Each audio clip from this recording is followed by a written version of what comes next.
Welcome, everyone, to Wizards and Warp Drives, the podcast where three grown-ass men get deeply nerdy about the things they love. My name's Nacho, and joining me this week is Fred from How to RPG, and guess who's back? AJ's back. He's back. He's back. Hey, everybody! I'm really interested to see if your painkillers are gonna get you through the whole 2 hours. Yeah, that should be fine. So last couple of weeks, there's been a lot of D&D news. We're not going to do anything clickbaity. I thought we'd just break down. We'll go through. Wizards of the Coast is tearing down the industry. More on that in 5 minutes. Meanwhile, no clickbait. I thought we would just go through a few of the things that were announced at D&D Direct. And also just our initial thoughts with the new Player's Handbook. Now, we all sort of have it. Well, not physically have it. We've digitally got it now. So, we've all had a bit of a look and a bit of a play. So, so I'll kick things off with the D&D Direct announcement. So, what's your initial thoughts, Fred, on just the overall? Well, I think a lot of people weren't expecting them to announce anything that we didn't already know, but they did. So I think that's an improvement over the expectation that you won't get anything. So maybe they're moving away from that odd model where they decide everything they tell you should be a complete surprise, and they will only tell you a month or a couple of months before it happens. Blasphemy! Fuck no. No, I'm glad I'm glad that they're announcing the lineup finally. I hate that cloak and dagger, behind the cloak and their elbow bullshit that they were up to before. Jeremy Crawford is getting old and tired and should probably retire. It's definitely past its use by date. His DMing sucks. Hey, I said no clickbait. Hey, sorry. People need to take AJ's comments with a grain of salt, okay? Because I'm waiting to see what they do with the I'm waiting to see what they do with the Phoenix. They've got one more chance. Otherwise, I'm going to throw them off the fucking bus and take over the industry myself.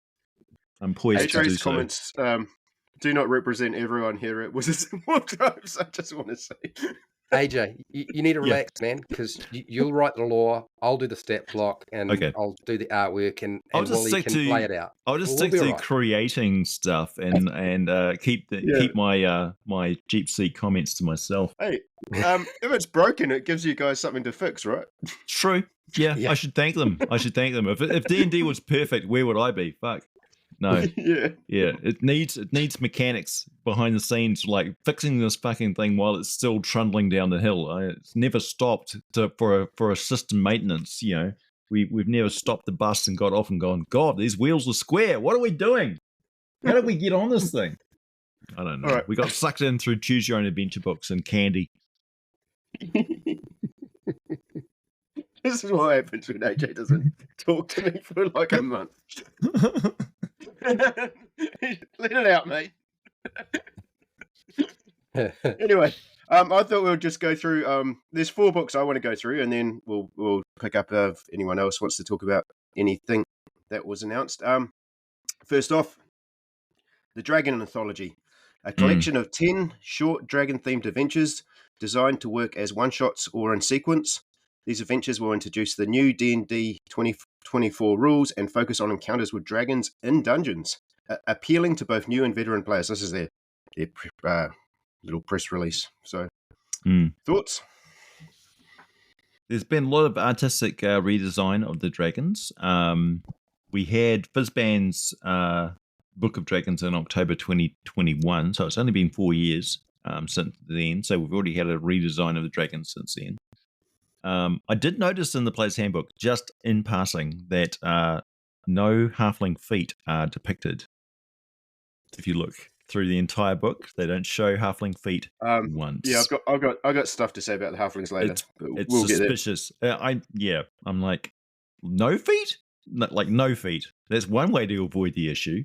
But it's a bit of a disappointment. But I mean, no news is good news. As for dragons, yeah, anthology adventures seem to be the way to go. They made the mistake with 5th edition the first time around with that big adventure right at the start of it that was really dense Gygaxian language, and it just fell flat with the new play base. The starter sets were really good with the original 5th edition, so I'm looking forward to seeing the starter sets with this one. I'm glad that we've finally got a Sword Coast guide. I mean, sorry, a Forgotten Realms guide, which is bizarre considering that we're supposed to be going over to Greyhawk. What the hell? Yeah, we'll go through that. So, yeah. I mean, I think with the anthology, my thought is we have been saying this is what they should be doing more of, a lot of us. I tend to agree. I was of the same opinion that, it seems that most people either make their own adventures or they cannibalize bits and pieces of somebody else's adventure, or they take small adventures and they plant them into their campaigns, and that's how they do it. And the vast majority of people seem to be doing a combination of homebrew and using existing adventures, and you can't do that with a huge long campaign. No, I think all those hardcover adventures, those long ones, I think they were an attempt to put out a kind of like a combination campaign book and adventure all in one, because of the problems that TSR used to have selling adventures and selling campaign guides, and they tried to do them together. Although, let's get real, most of them were set in the Forgotten Realms. I'm curious about the dragon idea, because is 10 short adventures going to be enough to satisfy people in this book? I mean, how short will they be if there's only 10?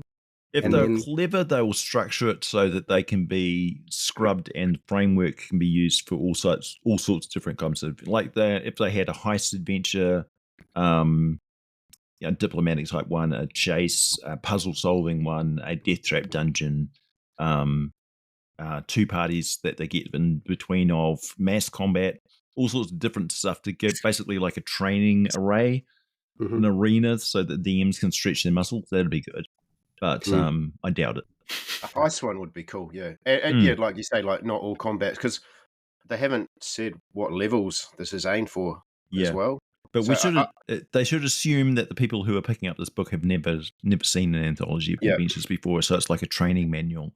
Because they start off with, they've got an adventure sort of thing in the player's handbook. So they sort of start off with the characters more organically, more like D&D Basic did. So you build the character right at the start, sort of thing. So I thought that was a good direction to go in. So I'm interested to see how they structure the anthology. I think if they're clever, they'll make it more generic. And I do expect this to be an extremely vanilla edition, so that they can slap any IP that they want onto it.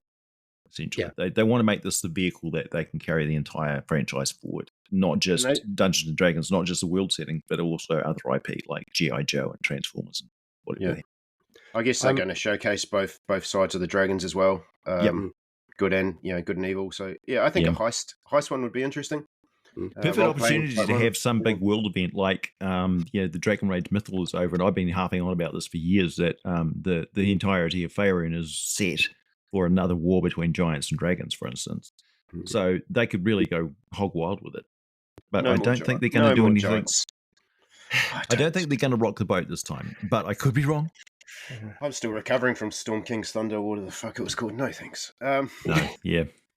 I think watch what Ed Greenwood does on his. Watch him on Twitter where he answers questions. He's also posting videos now where he's updating on what's current in 1499 DR. So it looks like the timeline has been updated a little bit, just a few years. Nothing too radical. So all those NPCs stay the same. They just get advanced a little bit, and things are more back to normal of where they were in 2nd edition with Forgotten Realms. So the coastline looks the same and everything. Sorry. So one of the things that I'm really hoping they manage to actually capture is the fact that, like, when you put out an anthology, please don't assume that the dungeon master is experienced enough to run anything. I'm hoping that they'll make it so that a beginner can pick this up and they can do it. Like if I hope the first scenario and there is a solo one. that would be actually smart, because a lot of the beginner starter sets in the past have kind of done that sort of thing. Yeah. Just not Wizards of the Coast. Actually, 4E. I think 4E might have one. 4E, I'm pretty sure, had a sort of solo adventure See, And Wizards of the Coast, this would have been a perfect opportunity to put out a poll to the fan base asking us what we would like to see in an anthology, and I would have answered with, Let's move on to the next one. So D&D starter set released fall of 2025. I fucking hate how they do that. I think I've had a rant about this the other day. Yeah, they just Americanize that we all know when fall is. Just give us a month. Yeah. A modern update of the classic Keep on the Borderlands. This set is going to be divided into 3 booklets: the Keep, the Wilderness, and the Caves of Chaos, aimed at introducing players to D&D's core mechanics and storytelling through a modular adventures. So, any thoughts on this one? Well, that's originally like the Keep in the Borderlands is introducing wilderness adventure, wilderness exploring. And it looks like they want to incorporate the Points of Light campaign from 4th edition, where there's mostly wilderness with like the occasional city, but like nothing in between, like roads and stuff. So Greyhawk is good for that. Forgotten Realms, as quite often as a complaint, is that it's like overfilled with lore. You're like everywhere you turn, there's something like a ruin or an abbey or a township or whatever the fuck. So yeah, but it doesn't look like I can't really see any Greyhawk stuff in those source books and things, other than like just is that all we're going to see is just adventures that could be set in either world? Because we've got Saltmarsh in Greyhawk and Faerun now. So yeah. I think with a starter beginner box, and in my opinion, I think the outside of the core books, I think one of the biggest sellers has always been the starter sets. This one being Keep on the Borderlands is fine. I mean, if I was to pick something and I wasn't going to make anything completely new from start to finish, Keep on the Borderlands would be my choice, or the Isle of Dread. If I was not going to bother writing anything new and just remaster it for a beginner to run through, I would have liked to see something new. It's a little strange that the release seems to be after the core books, but there were problems with releasing the starter set before the core books back in 2014. So maybe 2024, they decided they give themselves a bit more time to work on it, make sure they nailed down the rules, and then release this. And also, too, their team is not as big as it was before, and they can't push out stuff that quickly and survive. That it just won't work. What concerns me about making the starter set Keep on the Borderlands and reimagining it is it feels like the design team is definitely stretched very, very thin, because they're not making a completely new adventure like Lost Mine of Phandelver or Dragons of Stormwreck Isle or I Spy Peak. Yeah, I Spy Peak. They're not doing it. So this means they're not really adding anything to it.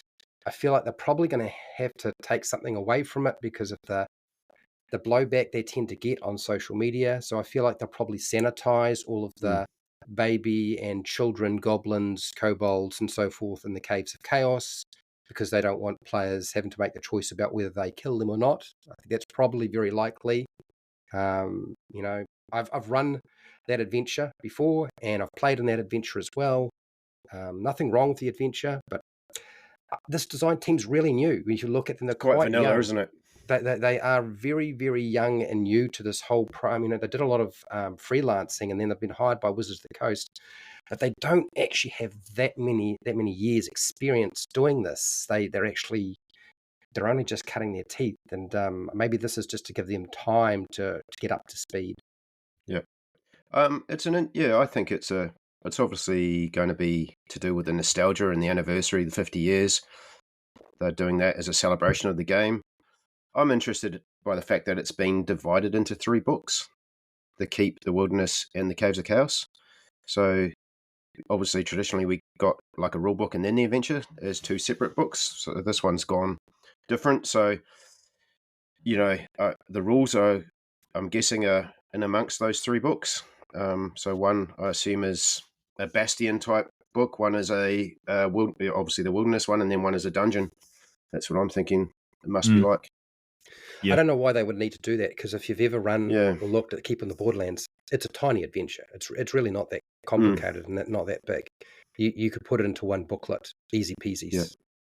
This might be for ease of use, so you're not overwhelmed by one book to get people in. It's you've only got a 30-page book to get through, and you can run a game. So, and then if you enjoy it, then you can go to the next book. So it might be a smart thing. The Keep on the Borderlands, I think, is like 34 pages. The original. It was literally that's what I mean. It's not. It's a two-parter, isn't it? Search of the Unknown and Keep of the Borderlands. So maybe it's a combination. Well, there's no mention of the Search of Into the Unknown. There's no search of that. So smells like a box set for me, or like one of those value-added packets that other company does. This will probably be my first. Or microtransactions that come with downloadable miniatures. We'll get there. This will be my first. This will probably be my first 2024 rule set game. I think I'll be running. I will get this one and I'll run a group through it, and this will be my deciding factor of whether we're going to switch to the new rules or not. I think. I don't know. When's fall? When's fall for us? October. When the leaves come off the trees. Yeah, I know what fall means. Well, it's nebulous, man. It's now, isn't it? Because it's springtime for us. So if the leaves are growing on our trees, then they must be suddenly fall off over there. So it's about a year away. Hang on. You smell pumpkin spice? Oh, she was my least favorite Spice Girl. That one. Yeah, pumpkin spice. All right, and then I'm going to just do this as one. We got 2 books announced: the Forgotten Realms Player's Guide and the Forgotten Realms Campaign Guide. So the Player's Guide is focused on players. It will introduce new subclasses, feats, backgrounds, and spells, and also provides lore on factions like the Harpers, the Zentorium, and the Red Wizards of Thay. The Campaign book is a Dungeon Master focused book exploring the 5 regions of Faerun, from Baldur's Gate, Kalasham, the Dalelands, Moonshae Islands, and Icewind Dale. Complete with adventure hooks, new monsters, magic items, this will emphasize various genres such as urban fantasy to survival horror. So this is the official Wizards of the Coast's so press no statements. Karatur, no Zakara, no Katashaka, no Aussie. No international flavour to the Forgotten Realms. It's just continental United States with a smattering of Canada and Europe. Correct. Oh, we got Kalasham. We never been there. Oh, yeah. In 50. 50. Jesus. 5th edition. Yeah. The Kalimshan strip currently being bombed by the Sultanate of, a little bit close to home. The Irani are upset, Stop putting hostages in our tunnels, fuckers. Once again, I'd like to say AJ's opinions do not reflect everyone here. That's not even an opinion. I'm just... That is just a side waffle, mate. He hasn't even given you an opinion yet. No. That's just historically accurate. I'm just preempting. Don't even get me started on genies. Jesus Christ. Yeah. I only know Kalasham through the Dritz books. Yeah. Well, Kalimshan gives you a little taste of Karatur. So it's like Karatur, it's like Chinatown Karatur. And Katashaka, well, Maztica is, Arm is your gateway into Maztica. So you don't have to go there. You can just get involved with conquistadors who are returning back in the politics of court. Kind of like Blackadder too.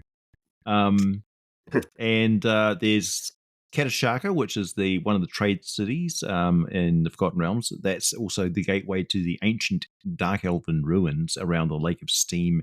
And there's this area called the Borderlands, which have got all these little micro kingdoms and all sorts of shit going on there. And also the Lake of Steam has got giant goldfish and stuff like that. So it's cool. Moonshae Isles as well. Yep, Moonshae Isles is currently being expanded on by a lot of the Forgotten Realms writers. So they've been using that as the living Forgotten Realms campaign setting adventure location at the moment. Ed Greenwood, as I mentioned before, is doing a lot of updates, videos on cities in Sembia and what the nobles are up to, what the current political climate is in 1499. And in my videos also, I was also starting to take a tour around the islands of the Sword Coast with my alter ego, and that's also set in 1499. But at the moment, I'm doing a month of solid homebrew content for the continent of Aussie, which is basically Forgotten Realms Australia.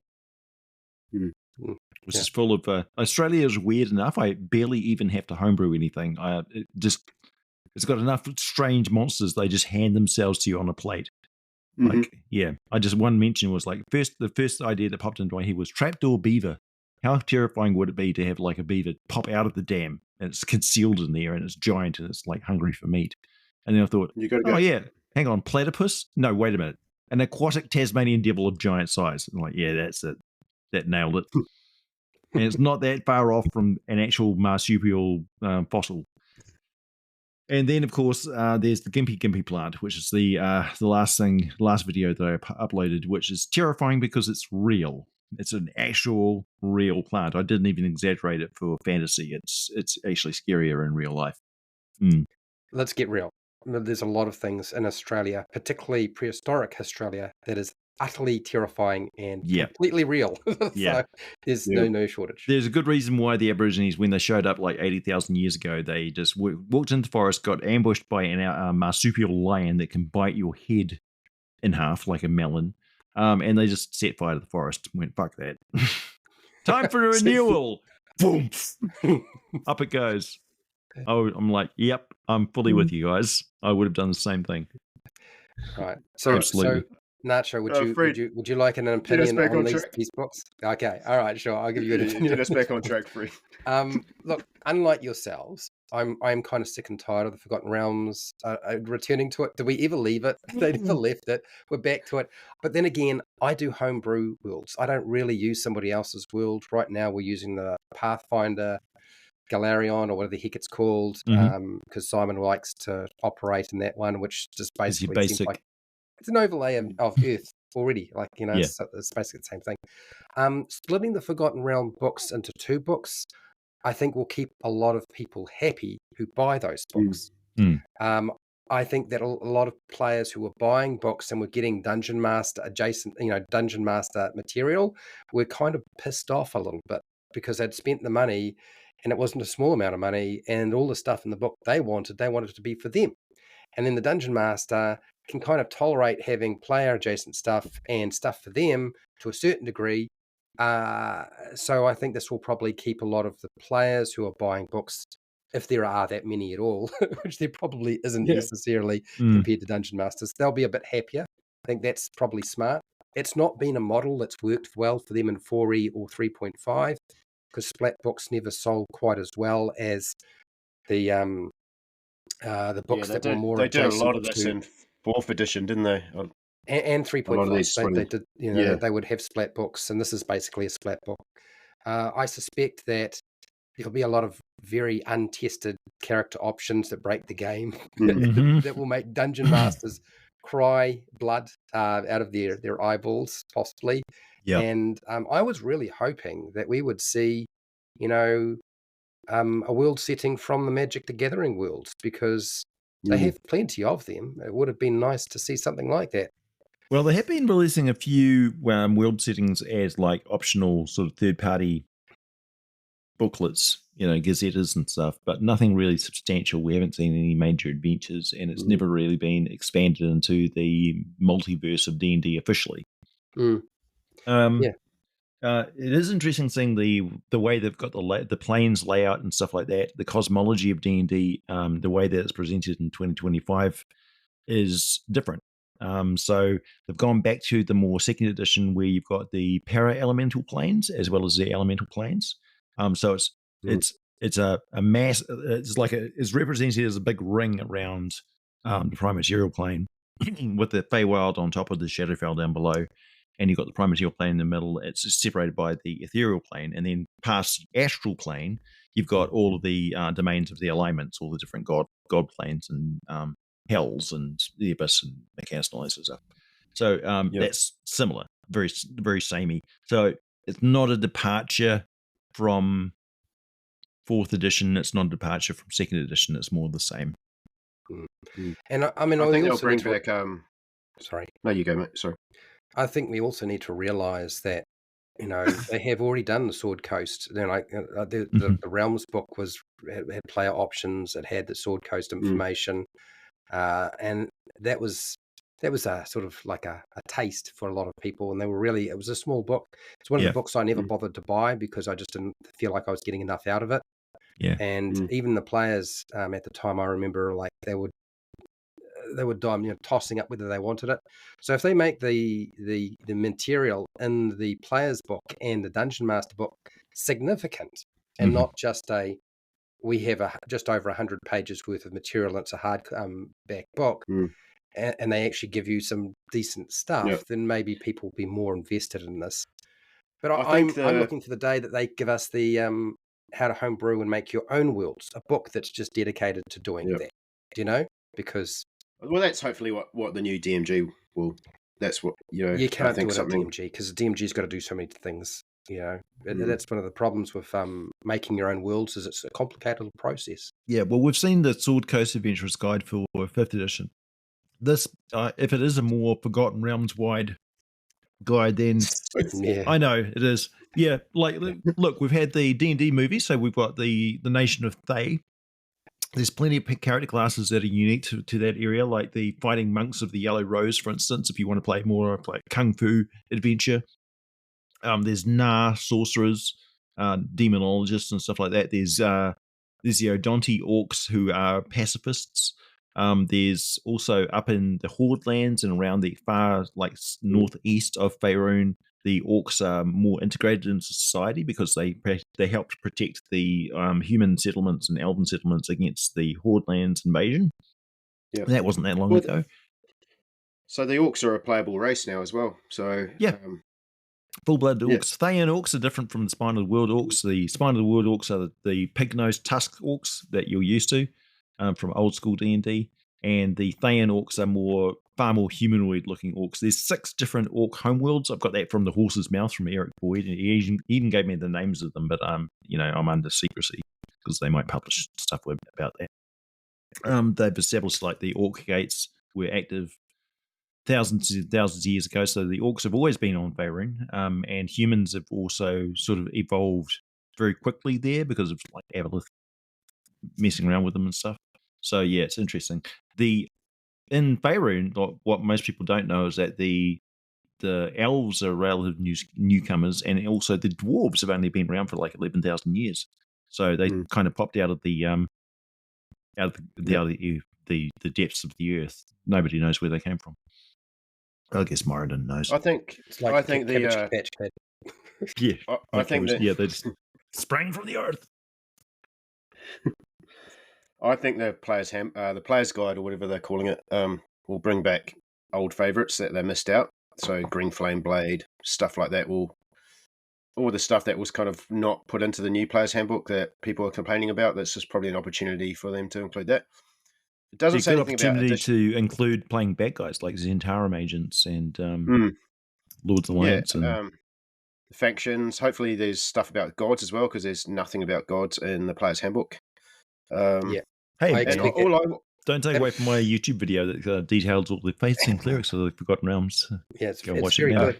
It's very good, and I suspect, because I think that the gods have been put in the Dungeon Master Guide, I suspect that AJ's rundown will be better than whatever they put in the Dungeon Master Guide. But we'll know in a few months. Yeah. What I really want. I don't have the restriction of page count. What I want from the campaign guide is maps. I want to.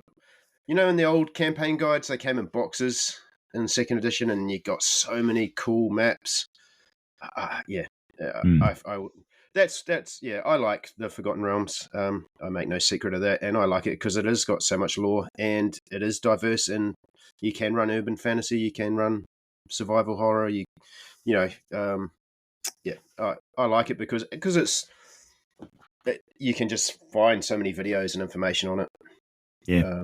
So it's my favorite fantasy setting in Baldur's Gate 3 wasn't that long ago, the hype for that, although it seems like it has been a long time in video game world.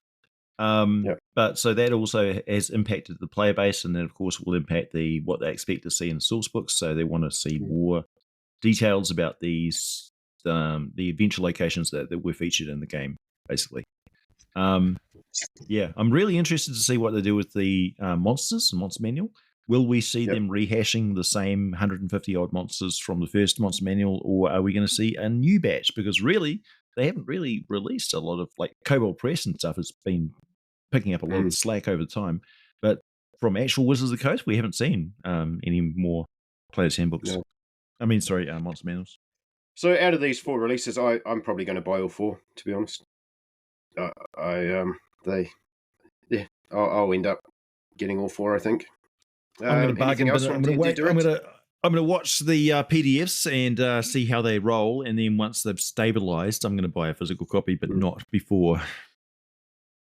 Yeah, I don't. Bitten, twice shy. I hate to say it, but I don't buy books now. If people give me the books, then fine. Smell. I have them. The smell of the pages moldering on the shelves is so unclean. I love books, but I just don't buy them anymore. I just didn't. It doesn't seem to. I mean, I get bombarded in my email. He collects spores, molds, and fungus, ladies and gentlemen. Yeah. I get bombarded in my emails by Free League saying, "Would you like a free copy? Here's a digital copy." God all damn the it! time.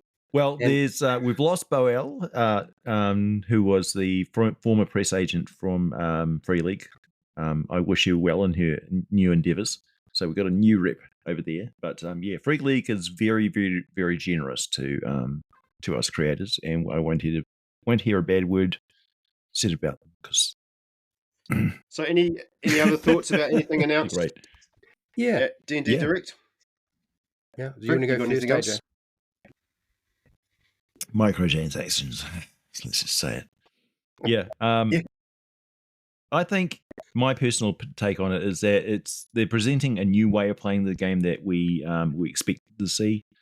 We can't expect third parties to take up the slack of online play forever, and it's about time, really, that Wizards of the Coast put its foot in. We should have seen this developed in 4th edition, but yeah. So I'm interested to see how they go. It's electronic, so it will only improve, but I imagine it's going to be clunky and horrible to start off with. I think they've got a lot of the architecture. I enjoy playing Magic the Gathering Arena for free online. I don't spend any money on it, and I still have a good time. I play it every day. And I think it's a silly idea to waste all of that lore on cards when you could be making source books and actually role-playing it. So this always confused me, while, like Fred said, why we don't have any Dominaria source books and stuff like we really should.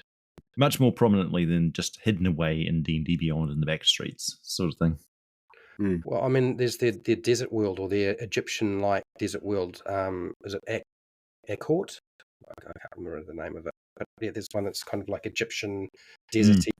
It's very dark, sunny, really.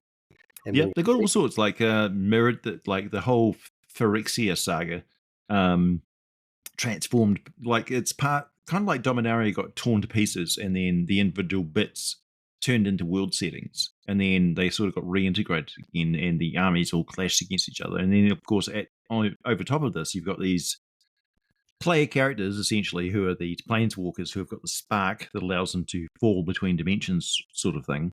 But that's all been settled now, and they had a war, and the sparks got taken away. So it's kind of like the entire setting got nerfed. It's like, were they doing that for the card game, or were they doing it so they could slot it more easily into a role-playing game? I think the latter. They're ready for it. Yeah, and I mean, out of all of the setting books that Wizards of the Coast has put out for Dungeons and Dragons 5e, I still believe, and I think I agree with Josiah, that Theros is the best one they've done. And the next two best ones would have to be, the next best one would have to be the Critical Role one. I actually think that's... I think highly of that Critical Role one, but I think it's... that Theros as well. I think it's huge, and it was really funny listening to Chris saying to Matt, Matt, we don't have to stick everything in the book, and Matt's like, no, yes we do. Like, it's the opposite to that's what I like about the it. executives It's got, at the top saying, it's got page down. So much stuff in it, eh? Like, monsters, spells, adventures. Yeah, it's great. Yeah. That Theros one as well. That's got my favorite alternative cover art out of all the 5e books. I wish I owned a copy of that. That would be smart. I would like to see more something Domains of Dread expansion because Ravenloft was really, really popular in 5th edition for the last 10 years. So I think it'd be silly not to like pay a little bit of Well, fan service there. they do use curses. So they do have in the new player's handbook when we get to it, like examples of play, and they are using Curse Strahd as examples of play. Yep. Good. So it is mentioned. Like they made no.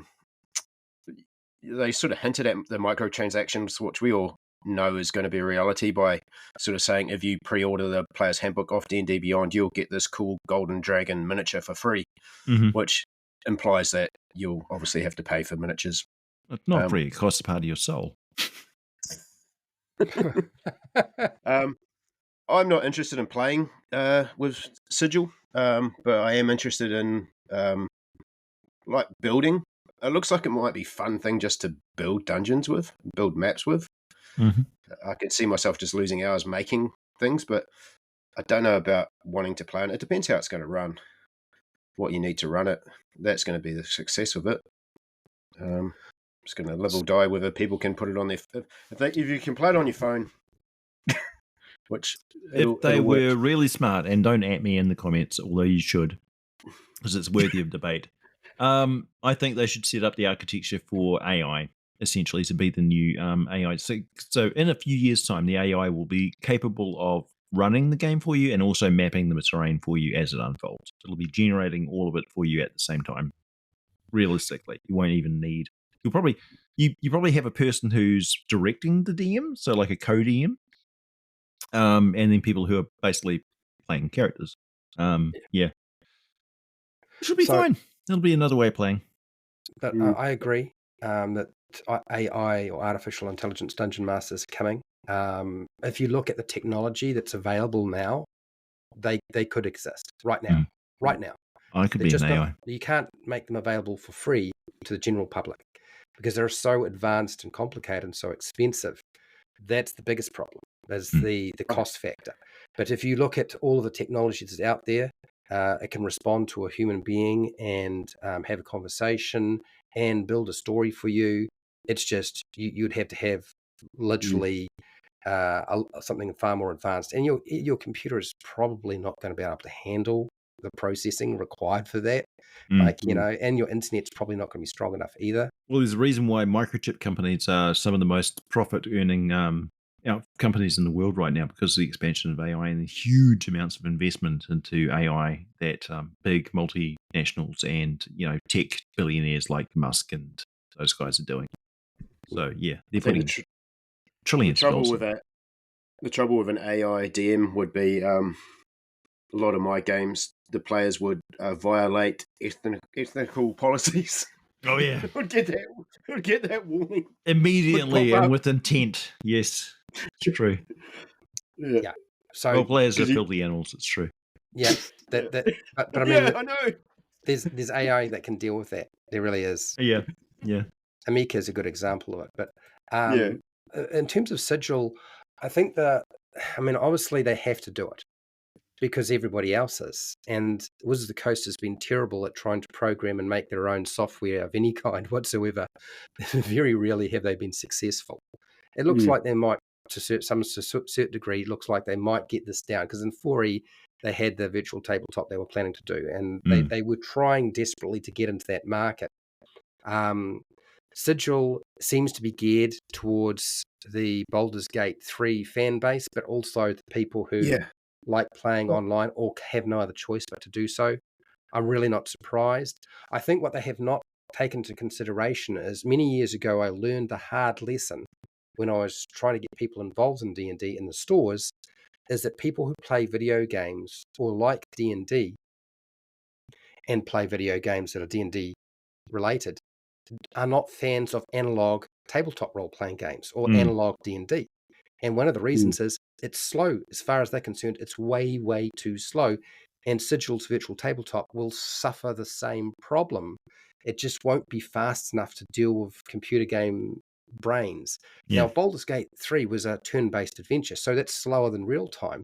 So you'd think there may be some transition, but I think they may have overestimated the transaction from players playing video games, which there are far more of, to people who were willing to play analog and have much slower experience, even though they can do anything they want. A lot of the time I found that video game players who play D&D stuff generally are more about simulation combat. So they're not really worried about, can I do anything I want? So this is where my secret scheme for Super Atomic comes in as competition to Wizard of the Coast. Yeah. And, it's advertised as being free to play, which is great. I think that's good. Is that only going to be for the beta, or how long will that last? We won't know until later on. I would imagine the smart thing nowadays is everybody has a virtual tabletop. There's a free version and then there's a pay version. I think you get tokens with the free to play, because I did show tokens in the video, and then but you can put your own in too. Upgrade to the miniatures, and you probably get restricted map features. You can only you only get so many toys you can put in your sandbox. One of the interesting things about Sigil is it appears that it's not going to be built solely for D&D. They seem to have made it clear that you could run any kind of tabletop role-playing game on it. Oh yeah, they had Optimus Prime. Well, they hinted at Optimus Prime in the video, didn't they? I would be very interested in playing Frostgrave, that squad-based skirmish game from 4th edition. Well, it's about 4th edition. I think it used the essentials, we'll see. But yeah, that was really good. And 4th edition, as we all know, was built to be a miniatures game, so it lends itself really well to a tabletop experience. So I'd like to see actually them go back to using 4th edition mechanics for some of that, or at least that being an option. They already have to. That's what D&D 2024 is. Just with a different coat of paint, mate. We'll get there. Yeah, we will get there. I'd say the Tomb of Annihilation game that you can pick up on Steam, if you want to play a turn-based, tactical, squad-based type game, solo, that's what D&D Beyond could be. Yeah. One of the things, though, too, with Sigil, I think that they'll, Hasbro will make available all their IPs on this tabletop. This virtual tabletop will have every IP that they can under the sun available. Do they own Barbie? Can we play D&D Barbie? Probably. Yeah. Yep.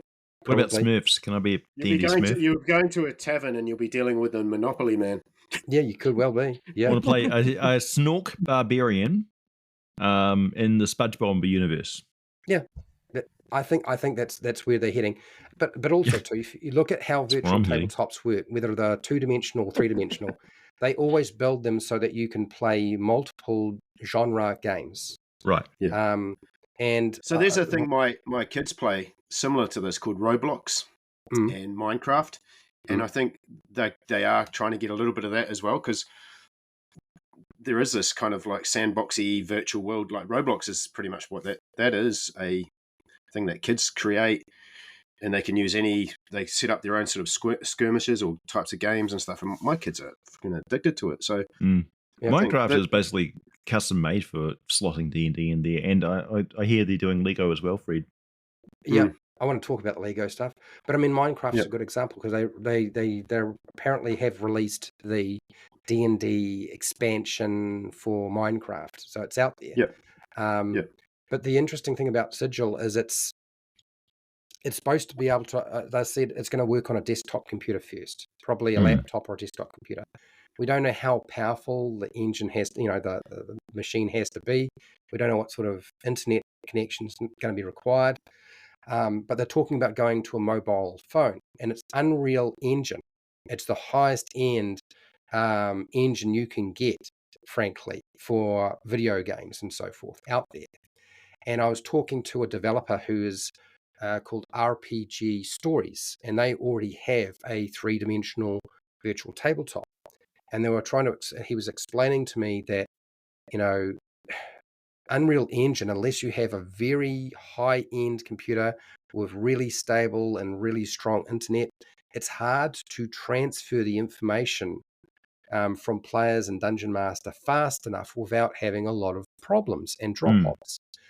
He also said that, they have got around doing that problem by using another service that has a unique way of dealing with that. And I don't know if Sigil is going to be able to do that. So it'll be interesting. And the other thing is, he said, like, to a mobile phone, Unreal Engine is such a complicated piece of software that to compress it down for a mobile phone, that's going to be running Wi-Fi. You see, it's going to be a real mission. The success possibility of that is pretty slim. I'll be interested to see if they pull it off. It's going to require a bit of a miracle, if you ask Plus, me. they'll be incorporating soundboards and all sorts of stuff into it, and that's a load of file databases that the thing has to sift through moment by moment. So we're talking 64-bit. We're talking, enough processors to run a decent AI anyway on your machine. So but it's ambitious. It's it is very ambitious.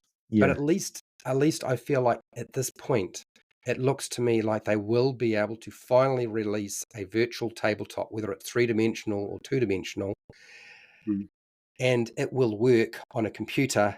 You just may need to have a really good internet and a really good computer to be able to run it. But at least they will have succeeded in that. I mean, they have succeeded. Maps that's on D&D Beyond right now. I consider that a success. Yeah, I use maps all the time, especially because I just ran Dungeon of the Mad Mage, and it's perfect because all my players I can chuck it up on my TV, easy as, cast it on my TV, and all my players can, if they've got their characters on Beyond, can just jump on. And when you're running something like a mega dungeon, it's so easy. It's just got what I need. I'm not overwhelmed by it. It's super easy to navigate while you're playing. It's great. Yeah, my advice to Woods of the Coast would be keep it simple. Don't invest a ton of money into a system which is going to be outdated the moment you roll it out, because AI is going to take over everything.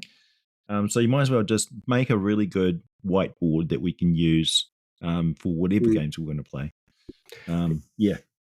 I think D&D Maps is probably going to be more successful than Sigil. Yep. Honestly, I think as long as they don't go down the route that a lot of other virtual tabletops have gone, that a lot of them have got more and more complicated, and harder and harder to actually set up. So you could take an hour to set everything up to make it all work properly.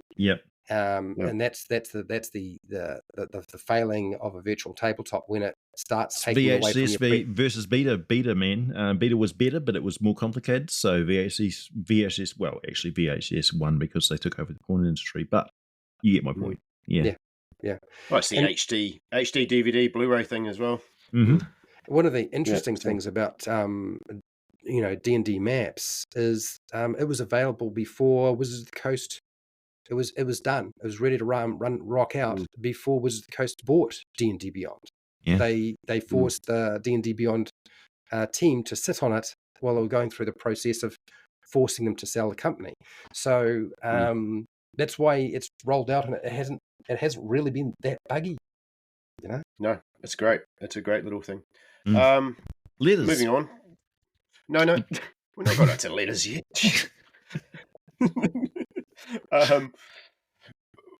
Any other thoughts on the Direct? So, third party. Anyone got any thoughts on the third party announcements? Pandora's box. I think it's generally a good thing, but it's just more stuff to sift through. Will it turn into another drive-through RPG where it's hard to find what you're looking for? I don't know.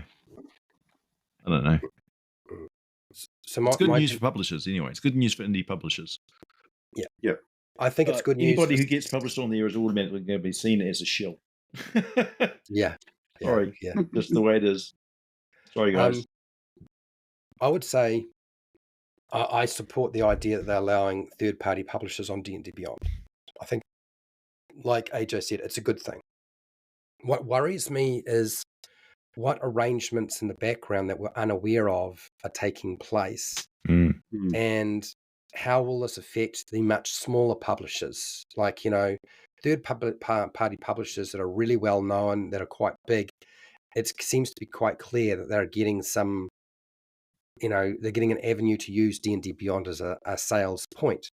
But I am concerned that, if D&D Beyond becomes the only marketplace or the marketplace, that we'll wind up with the much smaller creators kind of disappearing.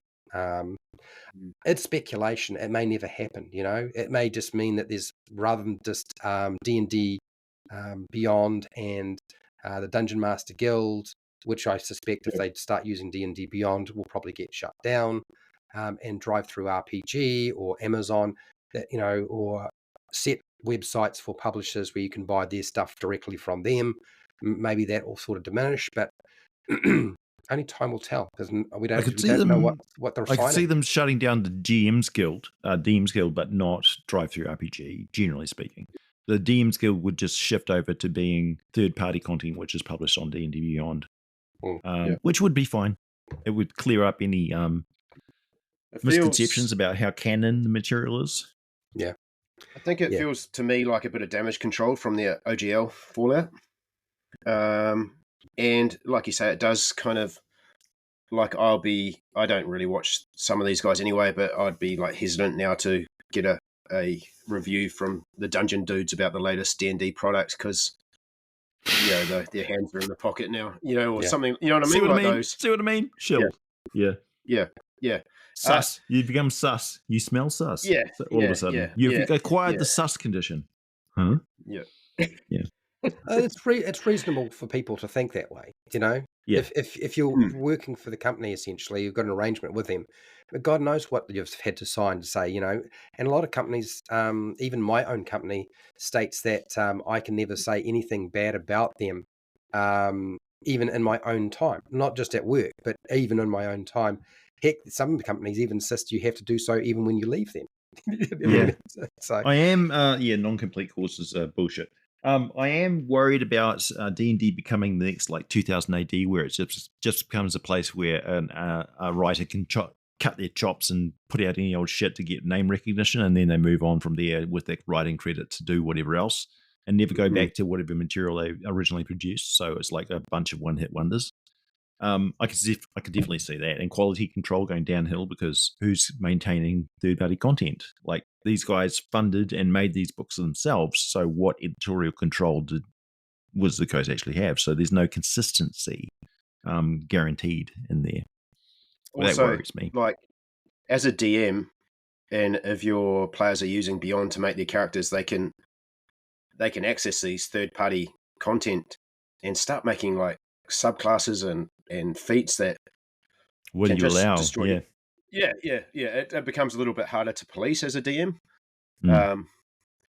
as well, because they're going to have that ease of use of being able to just add that sort of like overpowered subclass to their character sheet, just on their phone. Whereas before, players tend to not really go to DM's Guild and buy. I haven't had many players that have bought third-party stuff across. I've had a couple, but not many. It's not been a massive problem, but I can see this becoming more of a, because of ease of access, really, with a system they're already using. Power gamers and rules lawyers love the inconsistency between different, Gazetta-style books with all sorts of different stuff packed into them. That always encourages power creep too, and in addition, where they keep putting out new products and they always have to be a little bit shinier. And those incremental increases are what we call power creep, where all of a sudden the game balance starts getting threatened.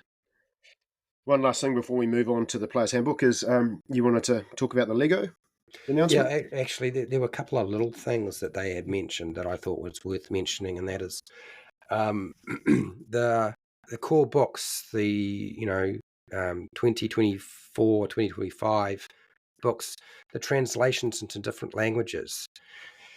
If you look at the list they gave you, it's actually smaller and shorter than it was before back in 2014.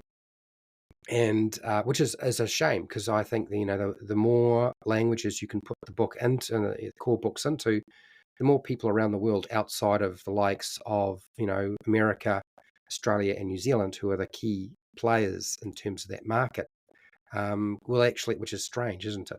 But it's true. You make it much more available to them, and that's really a shame. And they've sort of diminished, because they've cut back all their book processing power. All the people who are looking after the book division, and they're moving over to more digital. And as a result of that, that means there isn't a lot more effort being put into the translation. I think that's kind of a shame that they've done that. I wish they hadn't. Or they've got less staff because they're using AI more. Yeah. One of the sad things is that, I know on my channel when I was making all of those rules videos, and I would do just a small rule and I would break it down and I would demonstrate things, is I had a lot of people from different language, different parts of the world who didn't speak English as a first language. And because I was demonstrating it, even though I was explaining as I went, they could figure out what was going on. And this is going to be a lot harder if, people are having to try to translate and understand from English and it's not their first language. So I think that's a shame in terms of what's happening.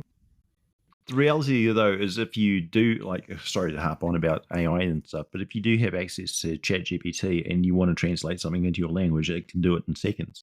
There's no need to buy an entire book. But that also means you have to have access to the PDF copy and stuff like that. Yeah. So, and the way that they structure the PDFs online, it's not like a document that you can download. You're essentially...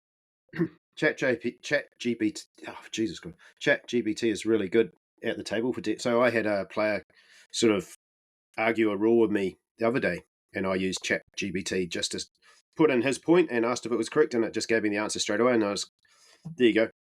No, you can't, mate. It doesn't work like that. So it is quite a good, if you use it as a tool, as a DM tool. So yeah, it can make up stat blocks and stuff for random stuff really quickly, particularly animals and plants and stuff like that. If you want to double check on like Wikipedia and you just feed the information into ChatGPT, it can turn anything into a 5th edition stat block. I even had it turn a tree into a stat block once. I'm like, why do I need the intelligence score of a tree? Yeah. And it was like, oh, I'm sorry, I made that mistake. I'm like, don't tell me you're sorry. Well, that's the thing. Just because it can do it doesn't mean it'll do a good job. That's the reality. It doesn't even like, to give you some idea of how a large language model work. They don't even read. They just turn the letters into numbers and they calculate what they predict to come next based on the numbers. So they're not reading the words. They don't understand what the words are. They're just predicting what the next sentence is. So essentially it's just really, really fancy predictive text from your phone. I argue with it a lot. I think I've told you that before, and I end up calling it idiot and listening. Oh, and I think that's how we, I should go to jail for the way that I treat ChatGPT. Honestly, it's abusive. I'm ashamed of myself. We're making Terminators. It's turning me into a bad, despotic person. Right, so I'm compensating for the two of you because I always say please and thank you. Okay, to make it clear. I am not prejudiced against the AI. But there needs to be a new word, eSimp. Something. Yeah.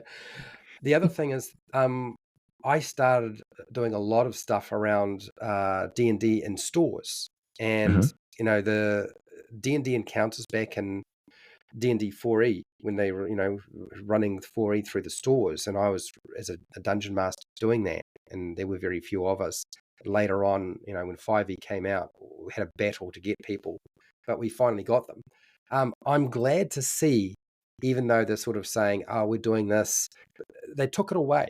Like they really did not support the stores. But now to hear them saying they are going to, get back to giving a copy of the books to the stores 2 weeks early before the official release, I'm glad to hear that, because when they took that away, it really kind of shat all over the brick and mortar stores. And it's easy to say that now that all the brick and mortar stores have shut down already. Yeah. The empty bloody promise. Yeah. Well, I mean, yeah. If there's anybody still left. That's the executive meeting. Someone like, are they all gone yet? Okay, now let's support them. Yeah. Someone pitched it to the Hasbro overlord, and he's like, what? We're not doing that. And then he had a look how many brick and mortar stores. Oh, yeah, no, that's all right. Walks down the street smoking a cigar. No, wait, come back. That won't cost that much. A little bit disingenuous. But I mean, look, to actually grow D&D, I really felt like the store events really helped make that happen, because it was D&D here in New Zealand was underground, and I imagine it was very much the same in other places around the world. And being able to run D&D in stores just like Magic the Gathering was really good. That's how I got 5th edition by a store. Going to a store and playing. Yep, and It's got like me back they used to into it. provide accessories and adventures to the stores for free to run because they knew that if they did that, and it was just a digital version. Sometimes they had printed material, and that was always nice. They didn't have to do that, but they had stuff that they could give to the dungeon master, and the dungeon master who was running it in the store were like, okay, I'm getting a free adventure. I don't have to pay for this, but I run it, I get it, it's mine. Cool. Mhm. And they walk off and they're usually reasonably happy. So I think it's good that they're bringing that back when they had taken It just it doesn't. It just doesn't feel like Hasbro, does it? Like I'm waiting. I'm waiting for like the hidden. I know I'm skeptical about something in there. I don't know. It just doesn't feel like something they would do. It's nice. It is nice. It's smart because this is how you get new people into the game. Yeah. You know what I mean? It is much easier to get people into the game in a store, I feel, than often playing online with complete strangers is even more difficult to get people to sit around. It's hard enough to walk into a store and play D&D with people you don't know. Can you imagine doing it over a Zoom call? Also, we have to get it through our head that the OGL is ancient history now. You know, it's no longer relevant to the new players who are starting the game with this edition. So we're basically talking about something that happened in the 1960s as far as it's ancient history. The last thing is the Lego, D&D Lego. I think it's a great idea. It's been done before. It's not the first time. I'm a little bit worried that it'll become impossible to actually find because the last time they released any kind of Lego D&D adjacent stuff, it was impossible to find after release. It was just all sold out. They just did not print enough. Let's hope it's a Big Mac Happy Meal selection or like a supermarket collection thing. Yeah. Interesting selection of models they've got there. Some of that is like real hit and miss. Like the rat is really good, whereas like the gremlin thingy or a quasit or wherever the hell it is, not good. I want the intellect devour. Yeah, that looks pretty. It's cute. Yeah. Interesting selection of bad guys. The elf bard is exactly what you imagine he looks like. Yeah. So, and a diverse range of figures. Yeah. So one of the real interesting things about Lego and toy sales is that they have found that even though the new generation are playing more video games and they're in the digital world more than they are with the hands-on toys and so forth, the sale of Lego has not really dropped off that much. And so the younger generation are all about toys that involve Lego and making their own stuff. So it's actually a smart place to go. I'm glad they're going that way. I think they really should have a long time ago, but made sure they keep pumping it out because people keep buying it all up. And it's often collectors, so it's not even getting into the 4 or 5 year old's hands. It's going into a 40, 50, 30-year-old's hand in a box that never gets opened as a mint collector's thing. SNL skit on that when the Star Wars when we got Star Wars toys again after Force Awakens with all the kids. God, what a depressing thought! Like this entire range of toys is designed to be part of deceased estates. Yeah. Nerds. These adult men pushing all these kids out of the way at the toy store. Them rolling over in their grave going, no, that figure of the fucking Red Dragon was worth $600 US. No. What do you mean you opened it and played with it? Yeah. No. It's covered in Play-Doh, You sold it for $5. It's worth $600. Yeah. Well, that's the premise of the Lego movie. That is essentially the whole story is blew it down. Yeah, kids start playing with his Lego. Yeah, stop playing with it. It's not where it's supposed to be, so glues it with super glue. I'm a little I'm unhappy that they've decided that it has to be a blind box or a blind package deal to get the Lego. That's to do with the sales. Like, because if you're going to do that, at least make it a collectible game, like a strategy game, like a squad-based combat game. Well, that's why I've never bought those. Mixed with Lego. I've never bought those booster boxes that they do, those Icons of the Realm booster boxes, because of the Frostgrave whole blind box sort of thing. You don't know what you're getting in. Yeah. I saw somebody bought like a brick of them, and they got 3 boxes that were the same or something. I think it was somebody. Oh, was it? No, it was some YouTuber that I follow. Yeah, got really ripped off. The other real Oh. interesting thing about the minifigures is there are, of course, individuals who are highly skilled and knowledgeable in the Lego sets, and they've gone through all the 12 minifigures that are being themed as D&D, and saying, we know where that miniature or figure came from, and that bit comes from, and Yeah. like that. Do you know how so much effort they go into designing each individual Lego piece? I mean, they've got engineers that have to get it precisely measured correctly. Yeah, so they reckon that there's about 10 figures out of the 12 that are actually just from older Lego sets that are just been rebranded as D&D. Yeah, they have to they have to feed all of the blocks into a supercomputer to make sure they can't make a sex toy, a chainsaw, or a gun out of it. And they say we're fucking nerds. Yeah. Haha, jokes on you, Lego. I can make a bong.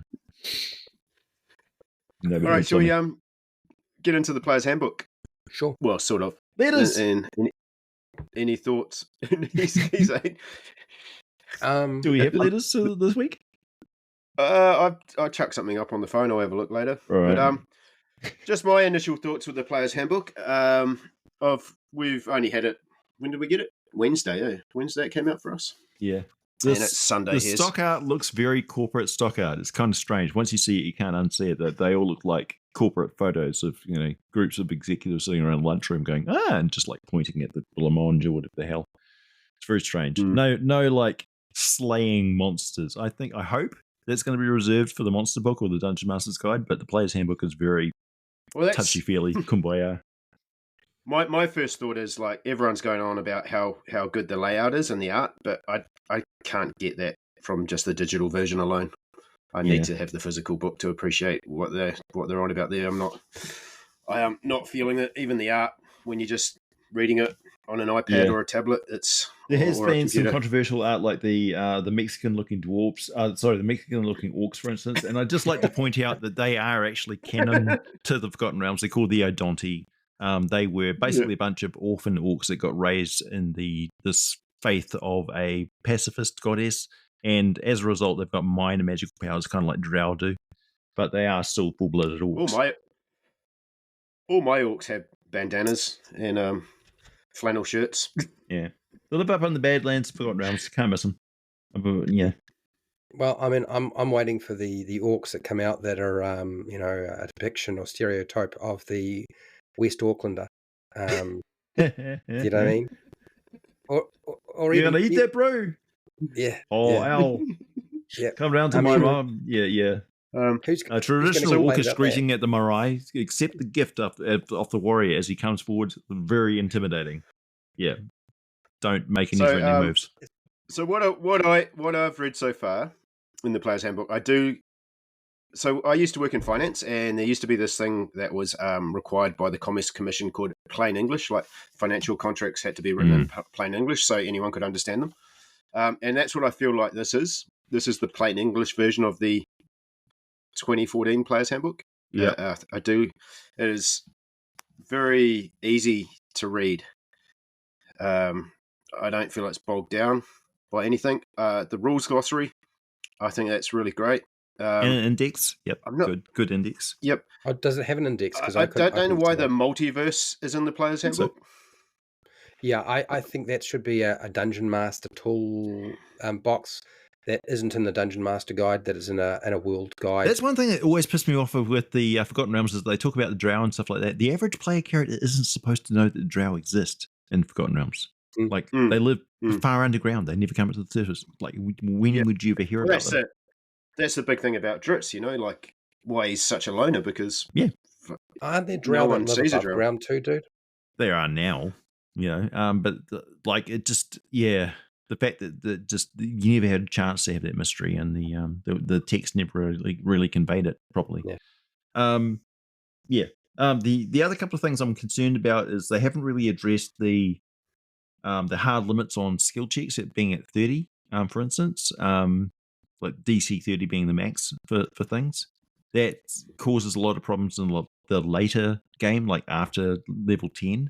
And although the game is really designed mainly for play from level 1 to 10, because that's what they surveyed most people play, I still think they should have probably addressed that. Also, there's more. It's sliding into restrictions on the DM's freedom to world build. For instance, if you wanted to have a cleric have their powers cut off because their god got killed, or if a warlock's patron, they got away from their patron, and the patron has no longer got a pact with them, for instance, they still retain their spellcasting ability with no change whatsoever, which I think is restricted to the DM.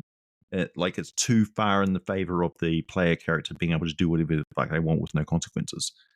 That's my personal opinion. That's what I would homebrew straight away. Is like, no, you don't get to dictate that to me, not in my world building. It doesn't fit with Forgotten Realms lore either, so I don't see why they have that, other than just blatantly favoring the player character to do what they want without consequences. So, with the hard limit on DCs being 30, I've run games to level 20, and more than a few campaigns to the thing level is 16 and 15. that limit is surpassed by a character at level 7. Not all characters. Not all characters. And look, I've done it. I don't actually think it's a big issue. I think it'll be fine. If there are plenty of other things that are far more significant, I think, in the game. I do agree with you with regard to it's concerning when, the players may have an oath, but are they actually fulfilling their oath? Are they actually working with their patron, for their patron, to retain their power? But I mean, also, I've been in situations where, dungeon masters in games in 3.5, for example, have decided that you are cut off from your god, and your paladin no longer has any powers because of one transaction that's took place, usually as a result of not playing to the paladin's alignment or their god's requirements, to ensure that they don't disrupt the party's activities. Yeah. I think there's mainly a question of wording. I think it would have been better worded as soft options instead of a hard limit. It would have been better as, if you're running a campaign, one campaign you could run it like this. If the cleric runs out of goes up against his god, he's got access to 3rd level spells, but 4th level and beyond, he has to channel them through some divine agency. So he has to look for some other means to channel that power. But through his own oomph and stuff, he can still do 3rd level spells. So that's okay. The other one is, as I mentioned before we started the podcast, is if the cleric still believes that the god is giving them power, then they still are. But as soon as they doubt that their god is giving them power, or that their god is still alive, then they lose that power because they've lost their faith. So it's psychological. So you could do that as well. Soft options instead of hard limitations is what I'm talking about. It's a dangerous slope to go sliding down when you start dictating to DMs how they world build or how that operates. As you say, don't put cosmology in the player's handbook. Yeah, it's just a weird. I just thought it was a weird inclusion to give the multiverse there. That's something the players don't need to know. Yeah. One thing I've already decided I'm probably going to house rule is the backgrounds and skill proficiencies. When they were pitching level 1. No, not so much the feats, but when they were pitching it to me, they were sort of selling it that the backgrounds are there to sort of inspire the players to be more role playing. But they have they've tied in specific skill proficiencies with backgrounds. So my players aren't going to be looking at the backgrounds. They're going to be looking at, I want these 2 proficiencies, and they'll choose that background based on that, which is what I didn't think. I thought they were going for the opposite. So I'll probably just homebrew it, saying you can just choose whatever. You just choose 2 proficiencies of your choice. I'd rather you choose a background that's more suitable for your character. That's something I'm going to change at my table. I had my group very upset about the backgrounds in the 2024 book, and that most of my group are power gamers. So there's one person who isn't a power gamer. The vast majority, so 5 of us, and they often view me as a power gamer as well, even though they say I'm in denial. I'm a power gamer in denial. So, but one of the things that they did point out that is that, if you have a set background, which is supposed to be a flavor thing that supposedly you have before you become the adventurer or hero, having a really specific feat that's tied to that often is part of the problem, because now you're optimizing. It's backgrounds were not an optimization asset as far as power gamers or optimizers were concerned. Now it is, because there's a feat tied to it, and it's a specific feat. And so, of course, now you want to get the best feats that will do quite often the most combat damage. Really, that tends to be how optimizers and power gamers work. Not all, but generally. And then it funnels them down a certain pathway, so they're always going to favor a certain background because of the feat now. Yeah. And so that means that, just as you've just said, you're kind of having to homebrew straight out of the gate what starting feat is associated with a background. And then the other thing is, you were talking about skill proficiencies, but it's not skill proficiencies. It's the ability score increase is tied to a background, which I think would have been smarter. They wanted to dissect it from races and species. That's fine. Then they connected to background. I think that was a mistake. They could have connected it to the class.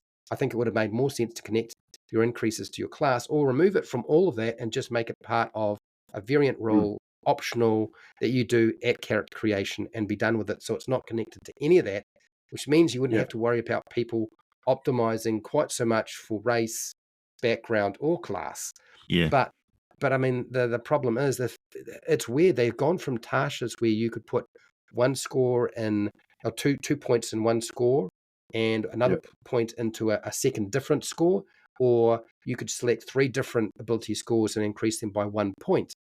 And now they've given you a restriction of 3 different things that you could have in terms of an increase for that background that fit that background. But now it's an optimization choice, and we're power gamers. Look, every power gamer that I've come across who've looked at this so far in my group and on the internet hate it. They hate them. My players are really upset that all of the background features are gone. So when they look at this, they're like, well, why would we even use that? That's a whole chunk of the book that they won't touch. They spent so much of it on the art as well.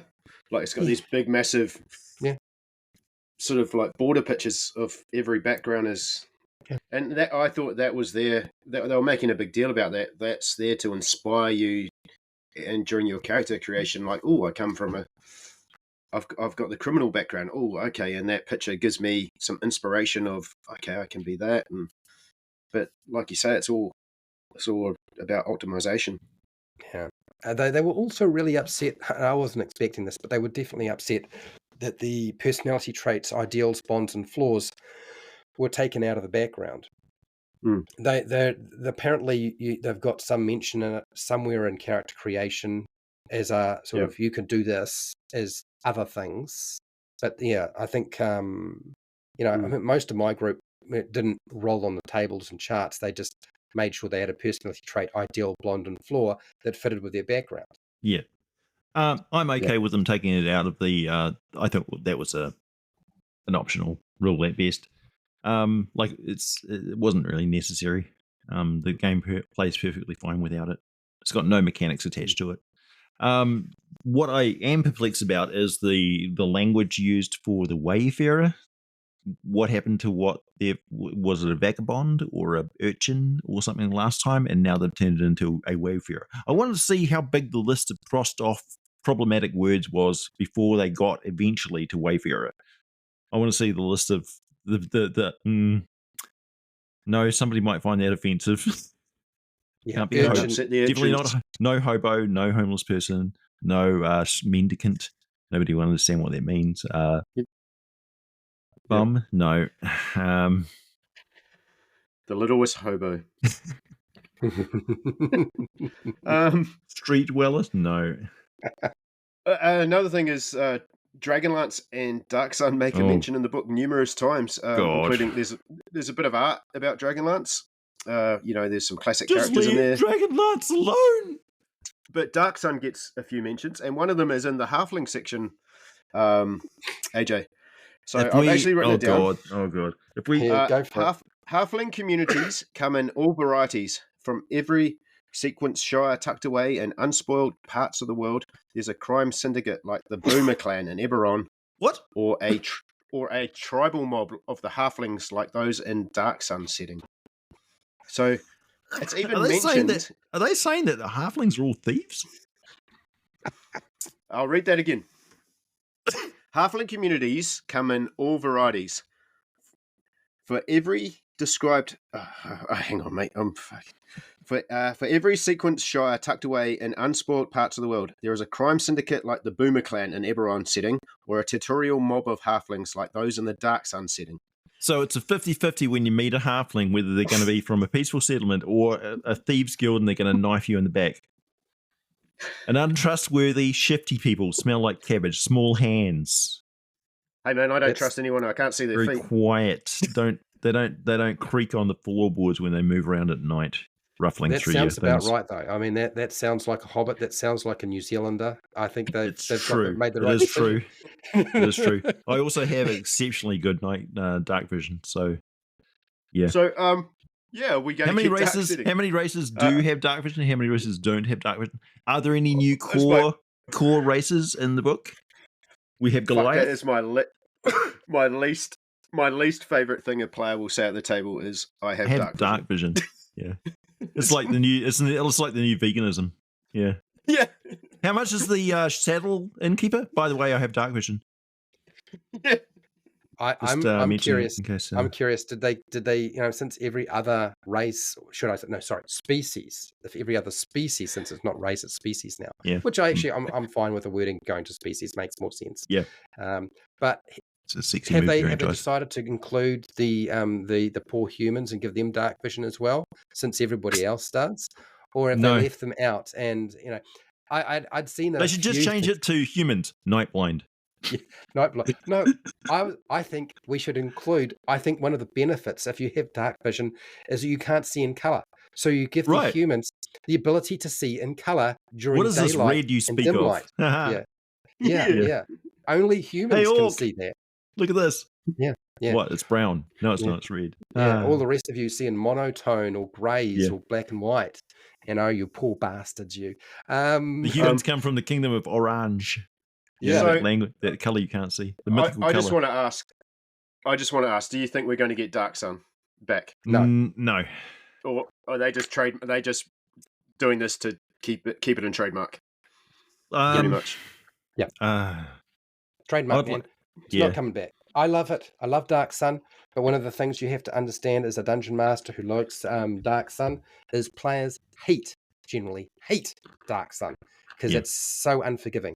And I mean, it is also full of every possible problem that Wizards of the Coast would use as marketing, but also regret doing. So they're not going to go near all of that stuff. It just would be too much. I could see them. I could see them bringing in more third-party content creators like Monty Cook Studios, for instance. Monty Cook Games could do.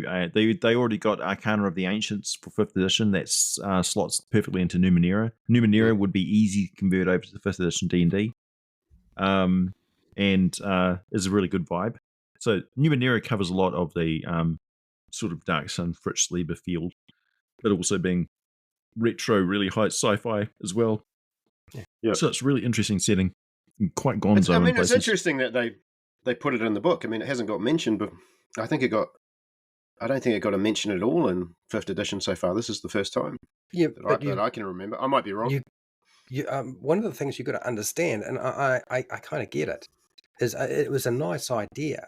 But if you have Dark Sun, that means you don't have clerics, you don't have paladins, generally. You don't have gods. There aren't any gods. They're gone. Yeah. And I hate to say it, every time you cast a spell, you're killing life around you, leading to the entire world coming to an end fairly quickly. Not always. There's two different groups of spellcasters. There's the ones who are really careful, the feng shui dude, to balance everything and can only do minor magic. And then you got the real nasty pricks who just hairspray and styrofoam cup everything. But I mean, if you want to cast Fireball, it's not just burning down a great huge section of land. You're also sucking life out of the earth. So it's not just this is the setting that Donald Trump wants. Greatest setting. No unrestricted magic. Honestly, I think a player's handbook is better just to stay away from settings and just be whatever it needs to go wherever it's going to go. Because A lot of people everybody's saying, "What is doing their own thing. weave? What is weave thing?" It's hard to understand. It just stood out to me as I was reading through it, like, oh, this is worth talking about. I'm really pleased that we've gone from half orc though to orc, because for years I'd been trying to convince some dungeon masters to let me play an orc. Now that they've shat all over the half orc and it doesn't really exist anymore, now I get to play a complete full orc, which means I have to wear something to cover my face, otherwise I'll be lynched and probably hung from a tree when I go into a village or a town. Which has always been my thing with the half orc, is causing trouble. Well, as a half hobbit myself, I still hold out hope that my species will be represented. Unfortunately, we are lumped into human far too often. Just like the half dwarves, they look identical to dwarves, unfortunately, so they never actually get represented. Yeah, yeah, no half races at all. No. Also, XP. They only mention XP leveling. There's nothing about milestone, which I thought was interesting. But I'm guessing that will be in the DMG. I think that was the right decision to make. I think milestone. I mean, I use milestoning, and I know most people that I have seen dungeon mastering are using milestones rather than counting experience points. But it's still a variant rule.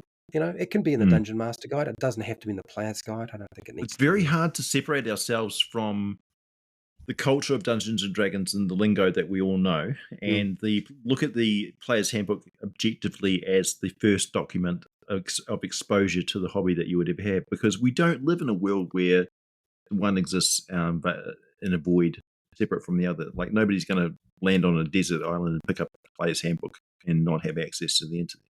So where we exist, we save them page space by giving them all this information online and Wikipedia and all that sort of stuff too. So, yeah, is it lazy? I don't think so. No, it's just sort of efficient. There's a lot of things that were in the player's handbook in 2014 that probably needed to just stay in the Dungeon Master Guide as variant rules.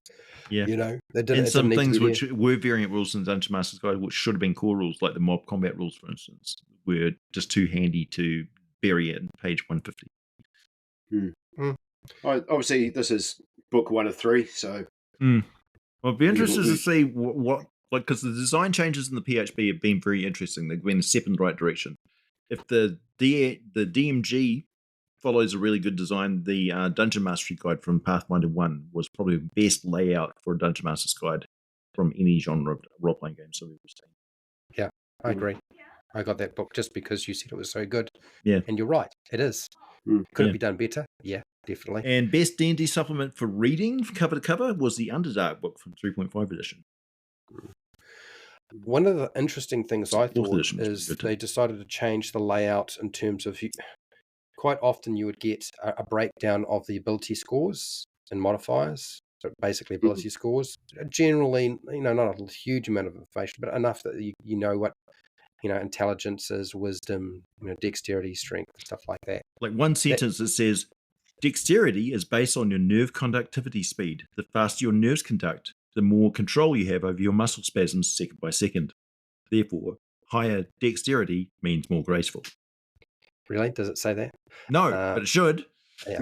So I thought it was a nice shift to look at the core book instead of character creation pretty much being at the front, to go to how to play the game and how the rules work first. And they were saying that this is the first time that a player's handbook, core Dungeons and Dragons rulebook, has ever done that. And to a degree, yes and no.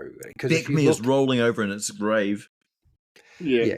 Because if you look at how it was done, it has been done in basic rule sets. Like, Beckme did it. You could say, well, that's a starter set, really, essentially. But Beckme was its own line. Basic D&D was its own line. Basic D&D took that approach. AD&D tended to have a lot of the character creation stuff loaded in the front. So I almost feel like it's not the first time it's been done. It's just the first time that Wizards of the Coast has done it like that. And the first time it's been done in a this generation of gamers. This generation of gamers, yeah. Because if you go far enough back, the basic game did it this way. And it was probably the right way to go about it, is to show you how to play the game first and then deal with character creation. Yep. And D&D Basic was the longest running edition of Dungeons and Dragons, or any of the editions of Dungeons and Dragons. So, it stood the test of time. I actually think it will probably wind up being one of the more popular versions of D&D going into the future too, that are older versions of the game. If you look at original D&D, AD&D, 3.5, 4e, basic D&D seems to have had a resurgence, which is 3.5 edition D&D with the templates and the Savage Species supplement, I think was peak 1990s D&D. D&D Basic was peak like 1980s D&D. Yeah. That's where you get a lot of like the Shadow Dark and Morkborg and those sort of games that got that vibe to it. That and the rules glossary, I think, are the two standouts for me in this book. So the rules glossary is really good. I think it's a good thing because they took it away. It did exist. I checked. And even Wizards of the Coast has done it in previous versions of their game. But they took it away in 5e, which I think there were comments about the fact that they had no glossary in the book when it was released. That's a long time ago, so I'm not too completely sure. But I know that glossaries did exist. Certainly in 3.5, you could see there was a glossary. And if you look back at TSR's releases, they had glossaries as well, an index. I only have access to the online version of the Player's Handbook, and I don't see an index. So I'm very curious to know if there's actually an index. I can't see an index either. And if there's no index in the printed version, I would be concerned, because it now means that all the work needs to be done to find stuff either in the glossary, which you have to turn to, or in the table of contents. Now, some books can do it with the table of contents alone, but this is a rules book. It's quite complicated, so it's a little bit concerning. So I'd be interested to know how that works out. Yeah, I mean, what I've seen so far, I've liked it, but it's going to take a good year of play for us to play with it to see how these new rule changes stack up on the table. I don't know how much play testing went into this edition. Well, I think you can be just about guaranteed that it's not as much as the 2014 version. And you could, I mean, the point can be argued that, well, they've been play testing it for the last 10 years since 2014. So, they don't have to make that big a change to have say, yes, we have play tested it because the community's been doing that for a long time. The problem is they've added in some fairly significant chunks or rule systems that really changed the game quite considerably, and they really won't have been able to play test them properly because the feedback from Unearthed Arcana stopped. When did it stop? Not that long ago, really, if you think about it. And when was the book hard locked in? From what we've been told, about July of this year. So that means that whatever new systems they put in place really didn't have a chance to really knock them out. It's hard to test a game system at high level play, in the beyond level 10. It's much easier to do it between level 1 and 5, because that's where I did it when I was 1 and 6, actually, when I was doing the alpha play testing for D&D Next. So I really think they've kind of created a new set of problems for themselves. I get it. They wanted to give players more stuff because they thought, well, there's more players than Dungeon Masters. Let's appeal to them. But I see more codification. I see a lot of stuff in 5e that reminds me, it looks like identical rules or mechanics from 4e and 3.5 that are simply being brought back, or they're really leaning into bonus actions and reactions. I've noticed there's a lot of spells that now are a bonus action. Yeah, I noticed reaction. Bloodied is back. Bloody's another mechanic. Now, you could say that mechanically didn't really have a huge effect, but you don't use Bloodied without having something attached to that, which was being able to mark a target when it was bloodied or something like that. Weapon Mastery is the big problem, because Weapon Mastery has the potential to really slow down the game. And if you've ever played 4E, you know that the more things that you can do other than just reduce hit points on something, and apply a condition or knock them prone or something like that, the more things you have to track every single round on monsters and players. So as soon as the players are doing that to their monsters, there's a lot more bandwidth. This is one of the problems I found with 4E and being a dungeon master for it, is it seemed all right at the very beginning, because I only had 3 or 4 monster types to deal with every battle, but there was all these conditions going. As you got further into the game, it became really quite painful. And when I think back about it, I like 4E as a dungeon master was easier to do than 3.5 as a dungeon master, because you had all these feats you had to remember, and the stat blocks just told you have lightning reflexes. So you now have to remember what lightning reflexes is. Whereas the stat block of 4E didn't do that, but you had 3 or 4 stat blocks to follow. And then you had all those conditions, and they're really doing this with the likes of your weapon masteries. I can see the game really going back to the same problems that 4E had. And especially if you're new playing generation with a bigger table as well. Whether they like that or not, you know. Yeah. Yeah. The size of your table as well. If you're playing with 5 or 6 people and combat is dragged out, it can really kill the momentum of your game. Yeah. Mm. Yeah. Well, looking at the page count for the Player's Handbook 2024, the chapter 1 playing the game starts on page 7. Mm-hmm. So we've got a full page illustration on page 6. So I'd imagine that there's a contents page instead of an index page, but a contents page with page numbers before we get actually to chapter 1. That seems to make sense with that page count there.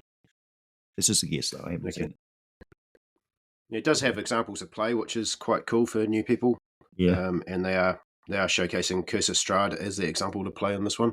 There are a lot of large illustrations in the book, so it's text light in places, which is concerning, but it's pretty. That's where I think the physical book will come in, like the art. I'm not feeling the art so far, just from the digital versions. Yeah. So somebody did a count of how many words are in the new book compared to the old 2014. God bless you, pedants. Yeah, and apparently, although the new book has got more pages, the print is obviously larger to compensate for the fact that people's vision might be getting a little bit more difficult. We don't want to make the print so small it's hard to actually read the print. I appreciate that. Thank you very much. As my eyes get older, it does help. I don't know that the 20 and 30-year-olds need to worry necessarily about that a lot, but if they're playing a lot of video games, they're probably wearing glasses too. So, that'll be helpful. But apparently the actual word count is pretty much exactly the same as the 2014 and the 2024. That's right. And also the book takes up exactly the same amount of room on my lawn, and I want them both to get off. So I'm an old man. Yeah. So, I'm optimistic, as always. I will play the new edition. I always switch over to the new editions of the games. I'm also, as always, exploring third-party games and expansions to the rule set of 5th edition. Shout out once again to the Stargate SG-1 5th edition rule set for innovations on how you handle things like changing the entire mood of the game and the difficulty of all of the challenges and stuff to fit a more narrative episode of the game, as opposed to, like, if you want to run a season finale or a boss fight where players may die, then you can up the because the whole metric of D&D is bounded accuracy, and if you shift the scale of the bounded accuracy, it can change the entire vibe of the adventure, which is really interesting.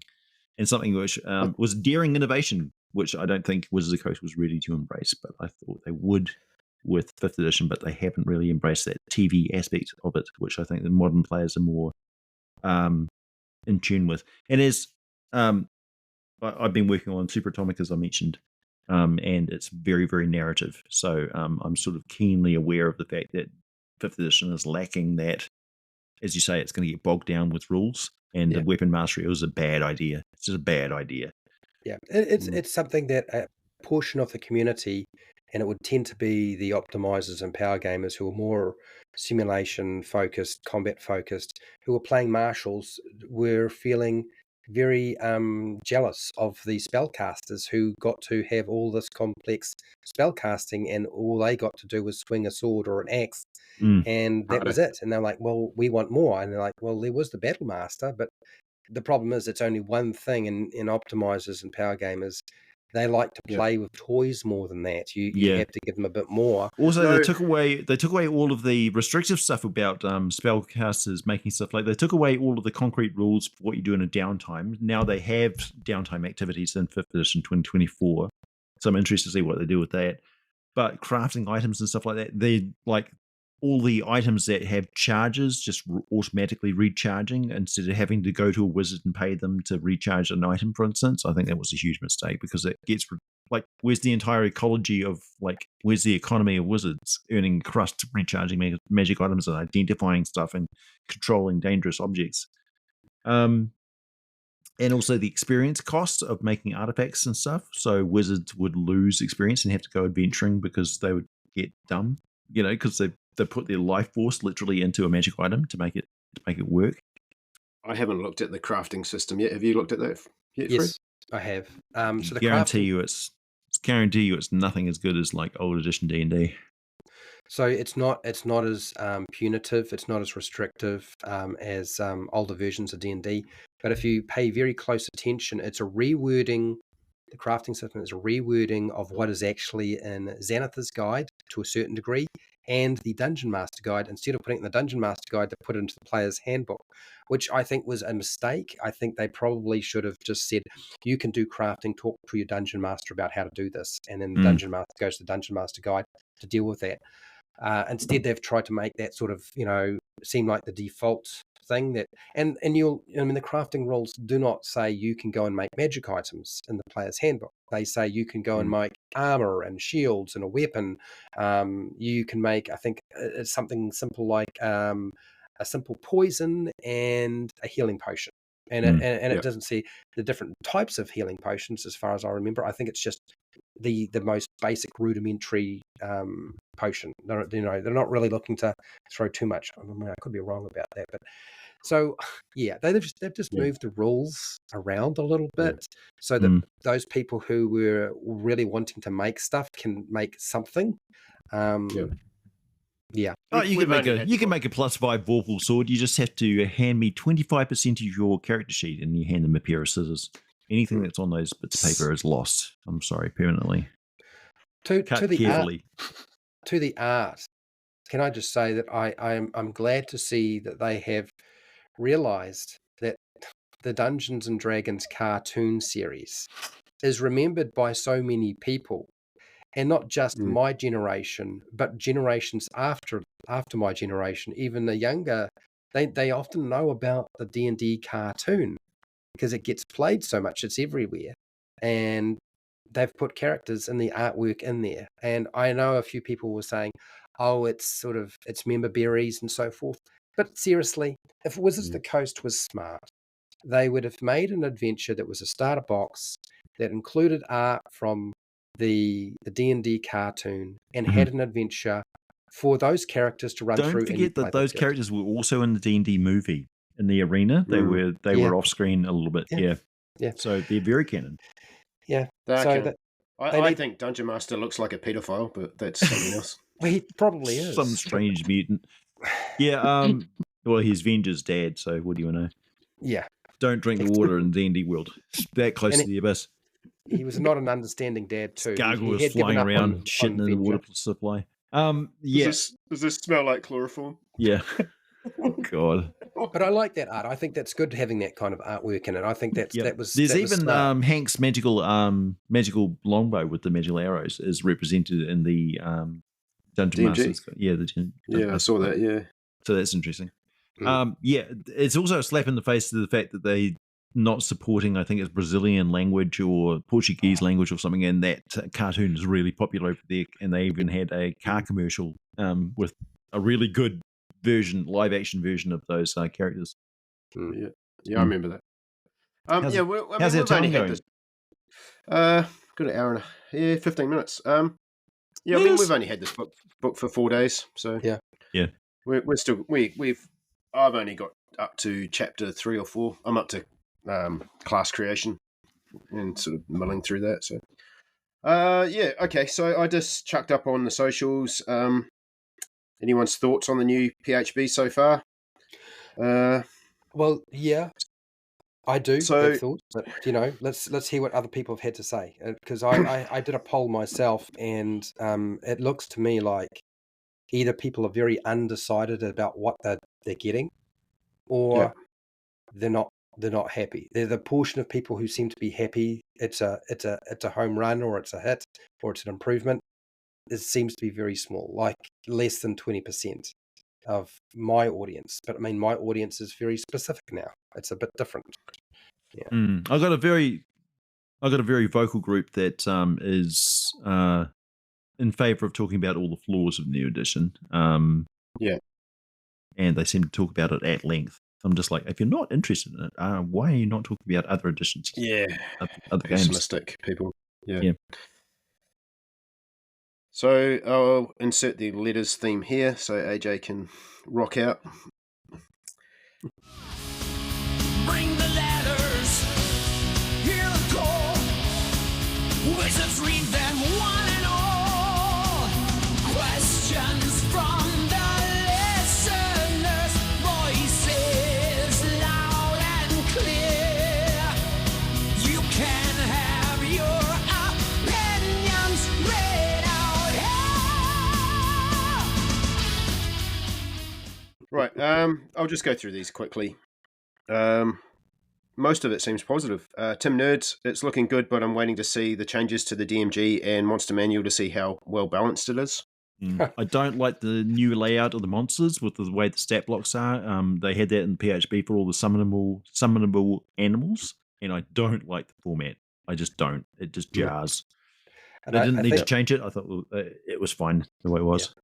And I think people need to just calm down about the idea of things being well designed and balanced, because you're not going to find the monsters are going to be well balanced, and you're not going to find that the player options are going to be well balanced, because often they never have been that well balanced. You know what I mean? Even in previous versions of the game, like the cycle for production is so fast. I think the longest cycle of production they had was the likes of the release of version 3 of Dungeons and Dragons, when Peter Atkinson bought it in 1997 and spent about 3 years before releasing version 3, and then the 2 years or 2 and a bit years that they spent with D&D Next becoming 5e. Like, usually the cycle has been really, really quick, and you look at other indie games and their cycle's quite quick too. So don't expect it to be balanced. I think, like I was saying before as well, this is where the third-party content is going to come into effect as well and throw it out of balance if you're players are using that at the table. Some of the Kobold Press stuff is really, really quite wonky, but we forgive it because it's cool. Will Kemp, I like it overall. Not sure about weapon mastery is a good change though, with marshals now spamming prone, vex, etc. It adds a lot of bookkeeping to the game, keeping track of which enemy has which condition. So I mean that's pretty much what you were saying there before. Yep. And he's exactly right. That vex and going prone is going to be they're going to be the go-to tools. Like, the other ones will probably not be used very often. It's not conducive to theater of the mind play and streaming. It is conducive to a token style of play, which you would have with a 3D mapped environment. So I think that's a definite nod towards them pushing us towards tactical play, and I think that's bad. Yep. It's an option. It should be an option play, not an optimized way of play. Yeah, I agree. Most people are just commenting that they like it so far. One dislike Matthew White has is no half-elves, and none of the backgrounds seem to favour sorcerers. Another blow in the face of Dragonlance. Tennis half-elven, you no longer exist. Sorry, buddy, you've been written out of existence. Fuck off. No longer required. Why are we worried about that? It's better to have a full elf rather than half an elf. Back to the inn of the last home, the inappropriate resting place of foregone ideas. It's always annoyed me that the half races are always, the other half is always assumed to be human. It was consensual. It was consensual. I want to be a half orc, half halfling. Yeah. You know, What's not to love? Yeah, I think you could have. Yeah, I think they should maybe make an optional rule for half classes, but don't just restrict it to the other half has to be human. Yeah. Yeah. Why can't a Dragonborn and an elf get it on? Yeah. Look, I personally asked elves and dwarves about this, and they are not bothered. So they're wondering what all the fuss is about. You know, why this strange representation from another species? Yeah, I don't see anyone here that's got any real complaints. To be honest, they're all a lot of people commenting about the art, loving the art. Yeah, mostly positive. Yeah. I know, like most people use feats, but I'm a little upset that they have insisted that it's now baked into the game, because I think 5e, in 2014 had the right idea to make it an optional thing. One of the great things is in my home group right now is some people can use feats and others use no feats. They're not interested at all. They just want to, and some are multi-classing and some don't multi-class at all. Halflings have no feats. Yeah. Some people are obsessed with having a feat from first level. Yeah. So Tarantino. I really think that, things like multi-classing and feats probably would have been better not to have been in the player's handbook. Yeah. I say get rid of multi-classing entirely in favor of feats, because you got Acolyte and all that sort of stuff. They work perfectly fine.